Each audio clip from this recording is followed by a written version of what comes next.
Hey Woolford Gang, welcome back to our channel. It's been a while since I've done a cooking video and I just thought, hey, let me throw a Zimbabwean dish on this YouTube channel. So today I am going to show you guys a video of how I made this absolutely delicious meal. I was gifted these saucepans by a company called GazMart, or shall I say Mapoto, that's what we call them in Zimbabwean. And they are absolutely amazing. When you cook food in these pots, they just taste so different. Even the sadza, even the meat. Anyway, you guys are gonna see whilst I'm cooking. So if you wanna purchase some for yourself, the link is in the description box. And one thing about these pots as well, they stay for a very, very long time, like for years. So I highly recommend that you purchase them. So we have pinto beans on the menu. Usually in Zimbabwe we use sugar beans, but I am living in the UK and I don't always have access to sugar beans, and I found pinto beans to be quite a good alternative. So first thing is first, I usually soak the beans before I cook them, and I will soak these for about an hour in water. So I'll add my water and just leave it on the side to soak. So after soaking the beans, I am going to drain the water out, and soaking the beans makes the beans a lot more firmer and unlikely to split when you're cooking it. So I'm going to drain the water out, boil some water in the kettle, and then I'm going to pour this water into the beans and leave it to boil. One thing I really love about pinto beans is it doesn't take too long to get cooked, which is a plus with energy bills going up in the UK. Imagine trying to cook some sugar beans, taking 2 hours to boil them. God. So there we go. We're going to leave that to boil and soon it'll be cooked. I am going to move on to making my beef stew. And guys, you know I love making beef stew, and everyone in my family calls me the beef stew queen. So as you can see, I'm putting all my spices. In goes the paprika, in goes the madras curry, and that's actually from Zimbabwe. Some traditional braai spice, really goes well with the beef. Some garlic granules, that's from Aldi. Next in goes the steak chop spice. Absolutely love that spice. It's really nice in beef. And what I'm doing here is literally just frying my beef before boiling the beef. I always emphasize on this at all times. When you're making your beef, make sure you fry it before you just straight away go and boil it. And believe me, it will taste so much better. The juices, the spices will be all soaked in. And then after, I go ahead and put my water in and just leave the beef to cook. At this point, I've tasted my beef. My beef is well cooked, and I'm going to drain some of that juice out because it's going to come in really handy when I add in my tomatoes, onions, and greens, or my veggie as we call them in Shona. So I'm gonna leave that sauce to just sit on the side, and I will use it shortly, which you guys will see.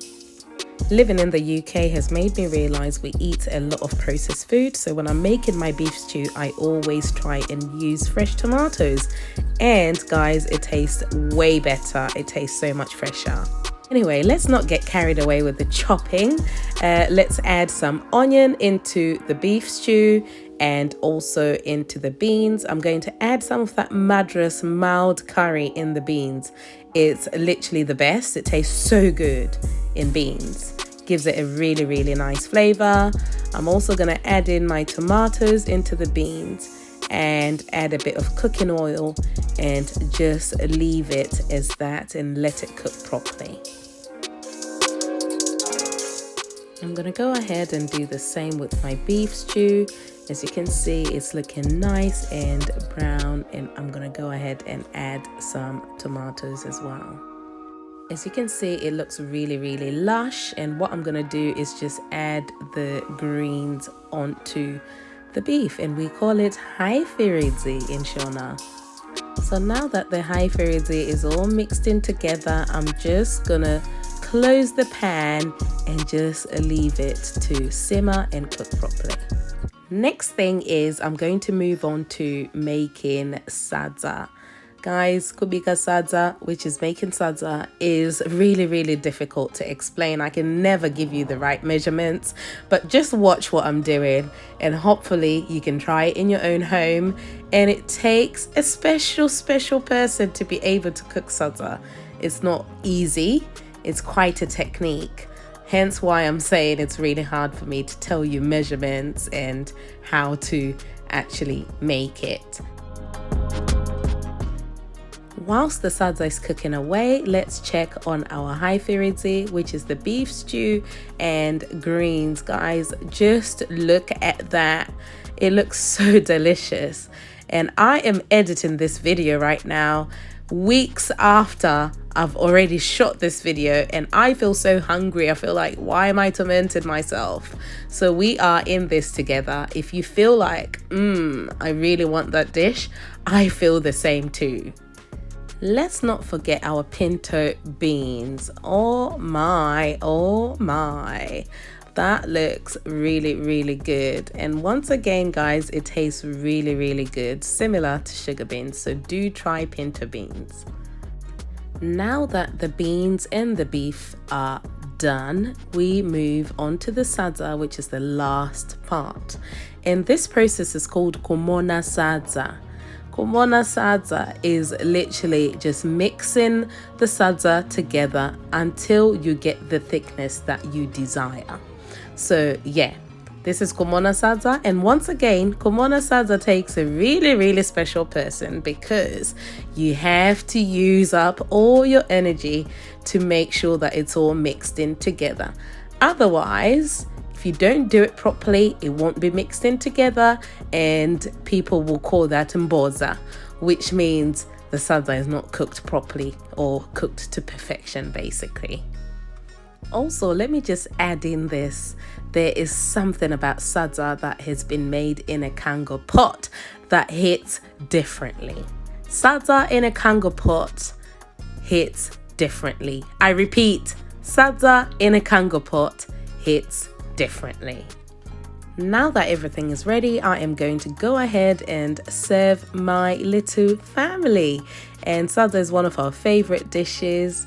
And as you can see, I've cooked it to perfection, and my Sadza is not mbodza. And that is everything. Dinner is served. If you really like what you see, please hit the subscribe button, and I will see you guys on the next video. Give this video a thumbs up as well. Take care, Woolford Gang.